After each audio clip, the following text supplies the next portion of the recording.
ಎಲ್ಲರೂ ಪ್ರಯತ್ನ ಮಾಡಿದ್ರೆ ಇವತ್ತು ನಾವು ನೋಡ್ತಾ ಇದ್ದೀವಿ ಸಮಾಜಕ್ಕೆ ಬಾಬಾ ಸಾಹೇಬ್ ಅಂಬೇಡ್ಕರ್ ಅವರು ಹೇಳಿದ್ದಾರೆ. ಕಾನ್ಸ್ಟಿಟ್ಯೂಂಟ್ ಅಸೆಂಬ್ಲಿನಲ್ಲಿ ಒಂದು ಭಾಷಣ ಮಾಡಿದ್ದಾರೆ. ಅದು ಒಂದು ಐತಿಹಾಸಿಕವಾದಂತ ಭಾಷಣ.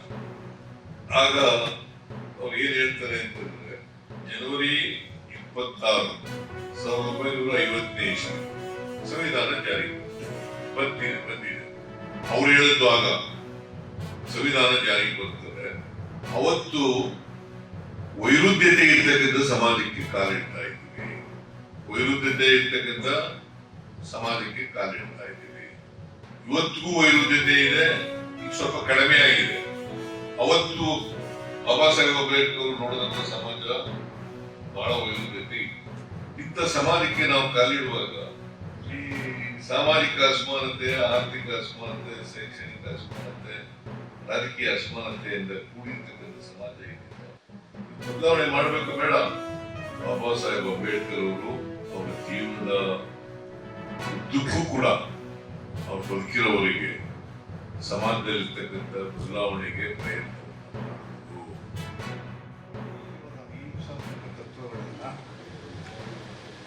ಕುವೆಂಪುರವರ ಸರ್ವ ಜನಾಂಗದ ತೋಟವನ್ನ, ವಿಶ್ವ ಮಾನವನ ಸಂದೇಶವನ್ನ, ಬಾಬಾ ಸಾಹೇಬ್ ಅಂಬೇಡ್ಕರ್ ಸಮಾನತೆ ಮತ್ತು ಸಮಾನ ಅವಕಾಶಗಳನ್ನು ಮೈಗೂಡಿಸಿದಂಥ ಪ್ರಜಾಸತ್ತಾತ್ಮಕ ನಡವಳಿಕೆಗಳ ಮೂಲಕ ಸರ್ವಾಧಿ ಕೈಗೆ ಅಧಿಕಾರ ಹೋಗುವ ರೀತಿಯಲ್ಲಿ ಪ್ರತಿಯೊಬ್ಬ ಪ್ರಜೆಯು ಪ್ರಜಾಸತ್ತಾತ್ಮಕ ನಡವಳಿಕೆಗಳ ಮೂಲಕ ದೇಶವನ್ನು ಮುನ್ನಡೆಸುವಂಥ ಉದಾತ್ತವಾದಂಥ ಧ್ಯೇಯೋದ್ದೇಶಗಳನ್ನು ಇಟ್ಟು ಈ ಸಮಾಜವನ್ನು, ದೇಶವನ್ನು ಕಟ್ಟಿಸುವ ಮಾರ್ಗಗಳನ್ನು ನಮಗೆ ಹೇಳಿದ್ದಾರೆ.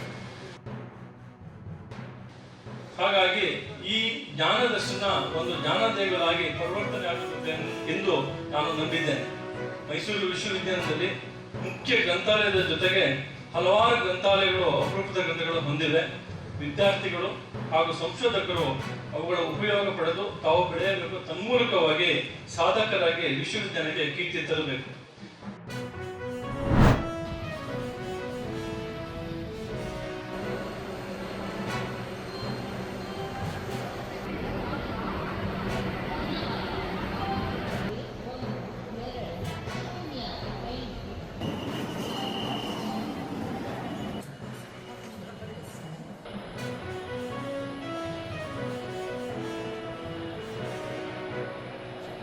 So along with this, we have added around 540 coaches ಕೂಡ ನಾವು ಆಡ್ ಮಾಡಿದ್ದೀವಿ, which is going to increase the carrying capacity of coaches or trains and rakes.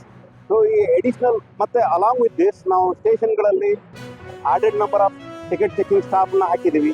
ಮತ್ತೆ RPF ಸ್ಟ್ರೆಂತ್ನ ಇನ್ಕ್ರೀಸ್ ಮಾಡಿದ್ದೀವಿ. ಯಾರಿಗೂ ನಾವು ಲೀವ್ ಕೂಡ ಇನ್ಶೂರ್ ಮಾಡಿಲ್ಲ ಈ ಸರ್ತಿ.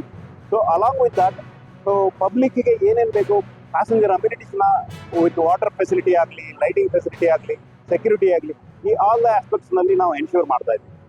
ಮತ್ತೆ ಹುಬ್ಳಿ ಡಿವಿಷನ್ನಲ್ಲಿ ಎಲ್ಲ ಕಡೆ ನಾವು ನಮ್ಮ ಸ್ಟಾಫನ್ನು ಅಲರ್ಟ್ ಆಗಿ ಇಟ್ಟಿದ್ದೇವೆ. ಮತ್ತು ಅವರು ಫೆಸ್ಟಿವಲ್ ರಶ್ ಎಲ್ಲಾದ್ರೂ ಇಮಿಡಿಯೇಟ್ ಆಗಿ ಮ್ಯಾನೇಜ್ ಮಾಡುವಾಗೆ ಅವ್ರನ್ನ ಟ್ರೈನ್ ಮಾಡಿದ್ದೇವೆ. ಮತ್ತು ಥ್ರೂಔಟ್ RPF, ಡಾಗ್ ಸ್ಕ್ವಾಡು ಎಲ್ಲ ಸೆಕ್ಯೂರಿಟಿ ಅರೇಂಜ್ಮೆಂಟ್ಸ್ ನೋಡ್ತಾ ಇದೆ. ಮತ್ತು ನಮ್ಮ TTsಗಳು ಯಾವಾಗಲೂ ಅಲರ್ಟ್ ಆಗಿದ್ದಾರೆ. ಮತ್ತು ಏನಿದ್ರು ಇಮಿಡಿಯೇಟ್ ಆಗಿ ರೆಸ್ಪಾಂಡ್ ಮಾಡುವಾಗೆ ಸಜ್ಜಾಗಿದ್ದಾರೆ. ಇಲ್ಲ ಅಂತ ನೋಡ್ಕೊತಿರ್ತಾರೆ.